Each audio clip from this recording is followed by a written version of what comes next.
Chapter 2. I turned on the shower and stood under the water until it ran cold. There was a dull ache building behind my eyes, and I knew from experience that it was going to get worse before it got better. I tried to remember the last time I'd eaten, but nothing came to me. When I went into the bedroom to get dressed, I found some pants and a semi-clean shirt on the floor. I slid them on, then crossed the room to Liz's closet and opened the door. Most of her clothes were still hanging inside. I ran my hand back and forth along the line of fabric, then stepped back and sat on the edge of the bed. I sat there for a while, staring into her closet and listening to the sounds of the house. Empty houses have unique noises, almost like the rooms themselves are listening. The sensation of being observed felt so real that I couldn't pull myself away. I kept going back to what Greg had said, wondering if Liz and I were better off apart. The more I thought about it, the angrier I felt. I knew Greg wouldn't say anything unless he thought it would help, but I couldn't figure out what the hell he'd been thinking. Liz and I weren't better off. We were miles from better off, and he knew it. The pain behind my eyes turned sharp, and I forced myself to get up and head to the kitchen. I needed to eat, and to clear my head before going out to the ravine.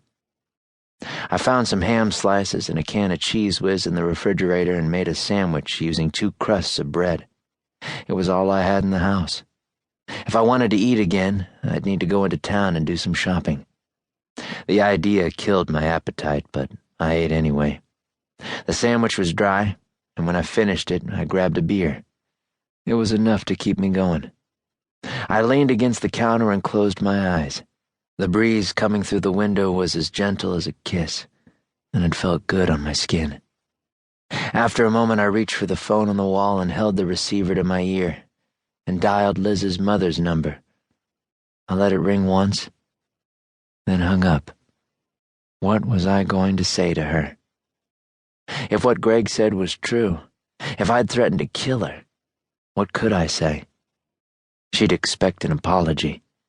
More than likely, she'd want me to beg her for forgiveness, and that wasn't going to happen. She was the one who'd left me, the one who'd packed up and walked out with no warning, but she didn't care about that, wouldn't even want to talk about that. No, she would want to talk about my pills and my blackouts. Nothing about her. She didn't care about the fog that came with taking the pills, or how the color drained out of everything a little more every day. None of that mattered to her. All she'd want to know was that I was taking them. Nothing else was important. But I wasn't going to deal with that anymore, especially now that she was gone. I finished my beer and dropped the empty bottle in the sink, then opened the cabinet above the refrigerator and took down a bottle of Johnny Walker. I broke the seal. The pain in my head faded with each swallow. The more I thought about Liz, the more I wondered if Greg was right after all. Even if she did come back, things wouldn't be the way they were. She'd told me the night she left that I'd always remind her of Clara. That wasn't something I could fight. I took another drink, then capped the bottle and went down the hall to the bedroom. I opened my closet and grabbed a large cardboard box off the top shelf. It was marked Winter and filled with sweaters. I dumped them on the bed, then opened Liz's closet and started tearing clothes off hangers and throwing them in the box. I was going to make it easy for her. For us both. I'd emptied half the closet before I stopped and looked down at the dress in my hand. It was like a snapshot.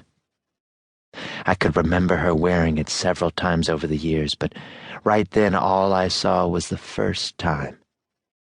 The 4th of July. The night we grilled hamburgers in the backyard and ate outside on the porch and watched the fireworks bloom over the cornfields.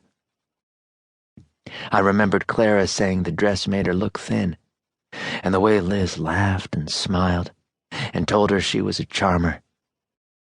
I remembered the way she looked crossing the bedroom toward me later that night,